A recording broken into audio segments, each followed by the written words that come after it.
आपके हिसाब से ससुराल किसे कहते हैं? ससुराल बेटा, ससुराल वो जगह है जहां अपने घर की चुड़ैल को देवी बना के आपके गले में चिपका दिया जाता है। ससुराल एक ऐसी जगह है जहां आपके साथ स्कैम तो एक बार होता है, अच्छा, लेकिन उसका दर्द आपकी जिंदगी के साथ रहता है।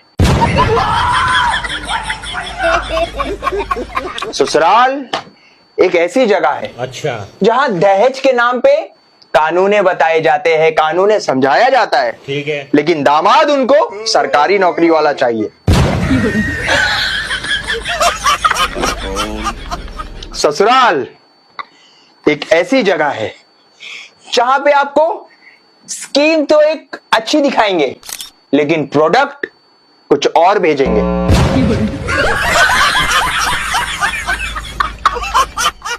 ससुराल एक ऐसी जगह है जहां आपको बताया जाता है कि हमारी बेटी गाय है, गाय, लेकिन ये कोई नहीं बताता कि वही गाय बाद में सींग भी मारती है।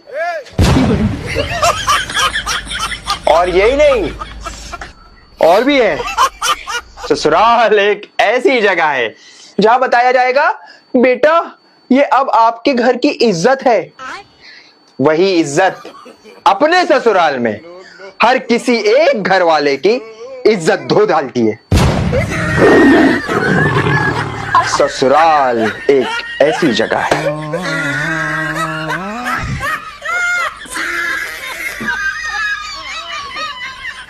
अब एक बात बताओ। पूछो बेटा। ये पत्नी किसे कहते हैं? पत्नी किसे कहते हैं? अरे भाई, जो 70 प्रोडक्ट लगाने के बाद, 150 फिल्टर चिपकाने के बाद, और 500 सेल्फियां खींचने के बाद कहती है, ओ माय गॉड, मैं तो बचपन से ही खूबसूरत हूं।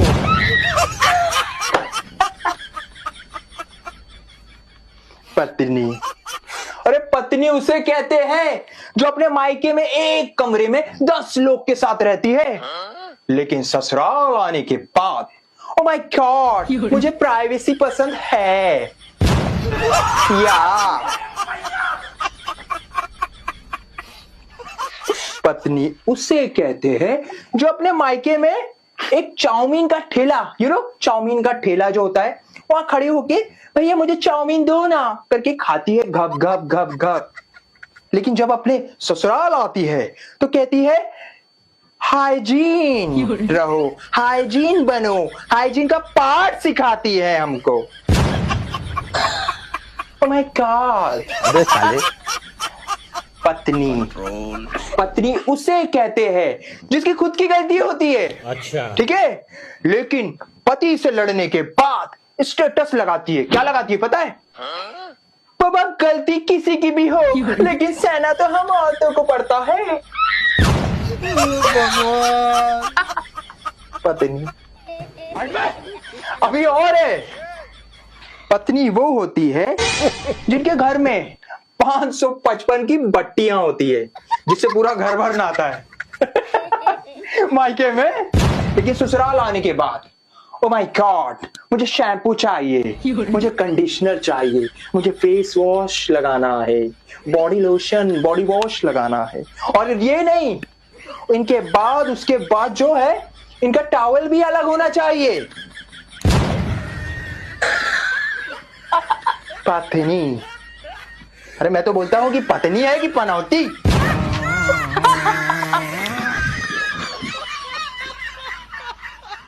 अरे तुम बताओगे करना क्या है? तुमने बोले ब्लैक ड्रेस पहनने, हमने पहन लिए। अभी ये कैंडल, माचिस, लाइटर, क्या करना है बताओ मुझे तुम। अरे भाई, मुझे अमीर होने का एक नुस्खा मिल गया है। मैं जैसा जैसा बताऊंगा सुनना और वैसा ही करना है, ठीक है? हाँ, ठीक है।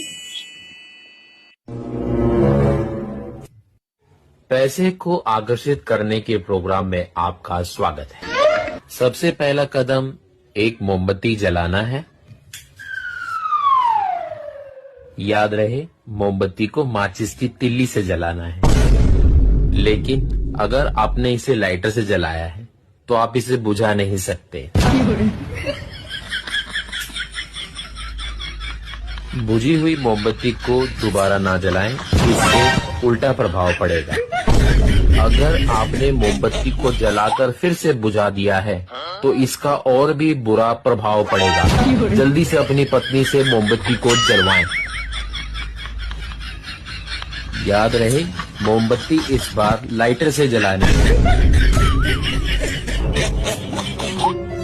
मोमबत्ती को बुझाकर दोबारा लाइटर से ना जलाएं, अन्यथा आप और भी गरीब हो जाएंगे। यदि आपकी बीवी ने इस बार फिर फूंक मार करके मोमबत्ती बुझा दी है तो वही है जिसकी वजह से आप अमीर नहीं बन पा रहे हैं। इसे घर से जल्दी बाहर निकाल दें। अम्मी, किचन में स्क्रू पड़ा था, आपका है क्या? मुझे क्या बोल रहे हो? अब्बा तो कहते रहते हैं कि तेरी अम्मी का स्क्रू ढीला है, तो मुझे लगा आपका ढीला होगा। रुको जरा। रुक, तुझे मैं बताती हूँ। क्या बोल रहा था तू? हाँ, 24 घंटे तेरे हाथ में फोन रहता है, समझ में ही नहीं आता तेरे। सही कर रही है, बहुत सही कर रही है। सब्र करो। सही कर रही है। हर वक्त फोन चलाता रहता। मेरे हाथ से इधर हटा नहीं फोन, सीधा तेरे हाथ में फोन चला जाता है। मतलब तेरे इंतजार में रहता तू कि मेरे हाथ में फोन कब आए, मैं कब चलाऊं। तू लगता है मुझे पिट के ही मारने वाला है। सही बात है, सही कर रही है तू। अच्छा है, क्लास ले इसकी। बहुत ज्यादा बदतमीज हो गया है, कुछ भी बोलते रहता है। स्क्रू स्क्रू लेके आ जाता है, ऊपर से मेरा नाम डाल देता है। कंट्रोल। समझ में ही नहीं आता ना। हर वक्त पूरा ध्यान तो फोन में रहता है, पढ़ाई लिखाई से तो लेना देना है नहीं। बस फोन दे तो बात खत्म हो गई। सुधरेगा कि नहीं सुधरेगा? कब सुधरेगा ईशान? सुधर जा, इतना फोन मत चलाया कर।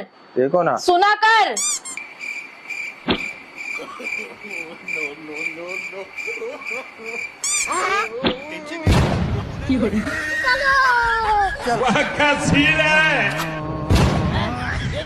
टपाटप टपाटप टपाटप।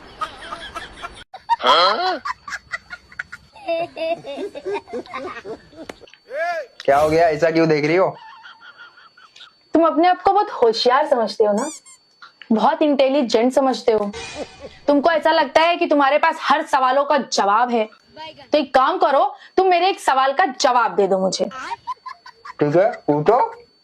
तो मुझे ये बताओ, दुनिया में ऐसा कौन सा सवाल है जिसका किसी के पास कोई जवाब नहीं है? दुनिया में ऐसा कौन सा सवाल है जिसका किसी के पास कोई भी जवाब नहीं है। अच्छा। इज्जत का सवाल, जिसके पास किसी का जवाब नहीं है। हमसे टकराओगी? ठीक है, चलो एक सवाल और पूछती हूँ। एक और सवाल है साले। पूछो पूछो पूछो। तो मुझे ये बताओ, दुनिया में ऐसा कौन सा मामा है जिसके हम कभी भी घर जा नहीं सकते? दुनिया में ऐसा कौन सा मामा है जिसके हम कभी घर नहीं जा सकते? हाँ। चंदा मामा से प्यारा तेरा मामा। चंदा मामा। क्या है यार, कितना जितना हल्का इसका दिमाग है ना, उतने हल्के इसके सवाल है। कुछ सवाल में वजन लाओ, वजन। ठीक है, रुको, चलो एक सवाल और पूछती हूँ। रुक गया। पूछो पूछ। तो मुझे ये बताओ, दुनिया में ऐसी कौन सी ड्रिंक है जिसको पीने के बाद नशा नहीं होता है? अच्छा, दुनिया में ऐसी कौन सी ड्रिंक है? हाँ, जिसको पीने के बाद नशा नहीं होता, मतलब नशा नहीं चढ़ता। Cold drink. हर कोई पी सकता है, ये भी पी सकती है, ये भी पी सकती है, हम भी पी सकते हैं, सब पी सकते हैं। नहीं होने वाला तुमसे। चलो अच्छा, एक लास्ट है। कितनी बेइज्जती करवाओगी खुद की? चलो ये वाला जवाब दो, उसके बाद डिसाइड करेंगे किसकी बेइज्जती हो रही है। उसमें भी डिसाइड करना। हाँ। पूछो। चलो तुम मुझे ये बताओ, दुनिया में ऐसी कौन सी चीज है जिसको लोग ले तो लेते हैं पर देते नहीं है, देना भूल जाते हैं? इतने आसान सवाल पूछ के मेरी इंसल्ट ना करो तुम। अरे भाई, दुनिया में वो ही ऐसी चीज है जिसको इंसान लेके भूल जाता है, वो है पैसा। और तुमने मुझसे 5,000 लिए थे, अभी तक दी नहीं तुमने। कब ली थी मैं? भूल गई? पैसा पैसा। मेरी दाल जल लो, मेरी दाल जल गई। रुको, मैं आ रही, दाल जल गई मेरी, रुको। पैसा देने का टाइम आया तो दाल चावल सब जल जाएगा। ले फिर आ गए। लो केला खाओ। लाओ दे यार, 3 हो गए, तीनों केला खा रहे। क्या बात है, ताकत के बना जान बना रहे हैं। अच्छा एक बात बताओ, ऐसा दुनिया में कौन सा फ्रूट्स है जिसमें ना तो छिलका होता है और ना तो बीज होते? अरे खरबूजा। नहीं, अरे भाई उसमें छिलका भी होता है और छोटे छोटे बीज भी होते हैं। अच्छा तो अरे वो, हाँ आम। अरे भाई आम में तो खुद इतना बड़ा गुठली होता है, गुठली जो होता है ना वही बीज होता है। अरे यार तो फिर हाँ केला। ये देखो, इसको बोलते हैं छिलका। अरे यार तो फिर हाँ चीकू, उसको तो वैसे ही खाते हैं ना। हाँ वो तो बात ठीक है कि उसका छिलका नहीं गिन सकते, लेकिन उसमें एक काला कलर का बीज तो होता है। अच्छा तो हाँ कलिंगड़, अपना कलिंगड़। अपना कलिंगड़? हाँ। अच्छा, अपने कलिंगड़ में ना बड़े बड़े छिलके होते हैं और छोटी छोटी बीज होती है। अपना कलिंगड़। रुको जरा, सबर करो। देखो तुम्हारे पास है ना 3 ऑप्शन है, ये तो धीरे धीरे करके तुम पूरे फ्रूट्स के नाम ले लोगी। अच्छा तो एप्पल। एप्पल, ठीक है, एप्पल को भी बिना छिलके के साथ, मतलब ऐसा छिलके के साथ खा सकते हैं। हाँ तो हुआ ना फ्रूट। लेकिन बीज तो होती है ना उसमें। मैं कह रहा हूँ कि बीज भी नहीं है, छिलका भी नहीं है, ऐसा कौन सा फ्रूट्स है? अरे यार ऐसा कोई फ्रूट है ही नहीं। देखो मैंने सारे फ्रूट्स के नाम बता दिए, ऐसा कोई फ्रूट है ही नहीं। तुम बताओ मुझे जरा, ऐसा कौन सा फ्रूट है? अंगूर, ग्रेप्स।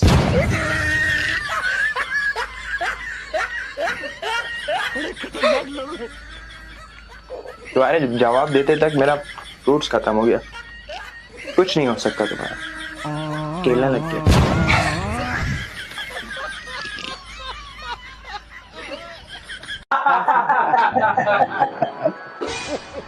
समधन जी, मेरी बेटी सास ससुर का ध्यान तो रख रही है ना? अरे आप अपनी बेटी से ही पूछ लीजिए। बेटा ससुर किसे कहते हैं? ससुर? ससुर जी वो होते हैं जिन्हें बहू का पल्लू सरकते ही संस्कार खतरे में नजर आने लगता है और खुद पूरा दिन घर में बैठकर पुर पुर पो पो ऐसे करते हैं और बोलते हैं तौबा, ऐसा लगता है उनसे बड़ा ज्ञानी तो कोई है ही नहीं।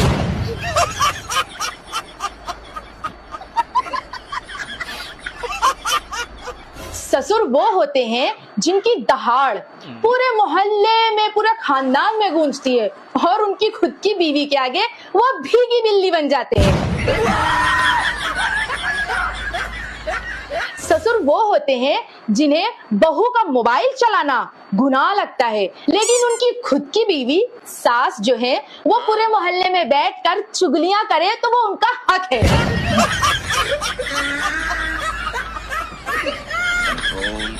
ससुर उन्हें कहते हैं जो अपनी बेटी के लिए तो राजकुमार ढूंढते हैं, लेकिन उनकी बहू, खुद की बहू, वो नौकरानी बन जाती है।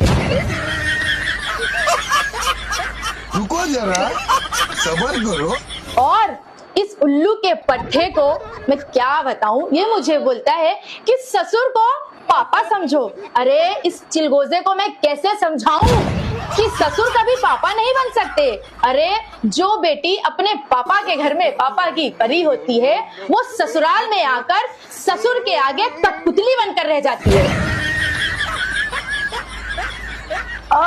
समझी जी कुछ और पूछ रहे हैं अपनी बेटी से? नहीं नहीं, हमें कुछ नहीं पूछना।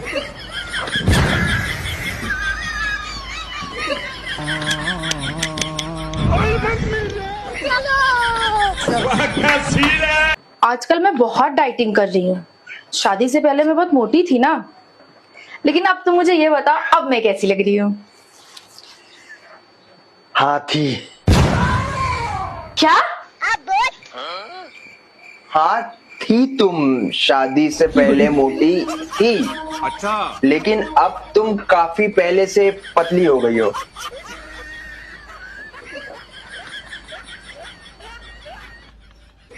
मौत को छू के टक से वापस आ सकता हूँ।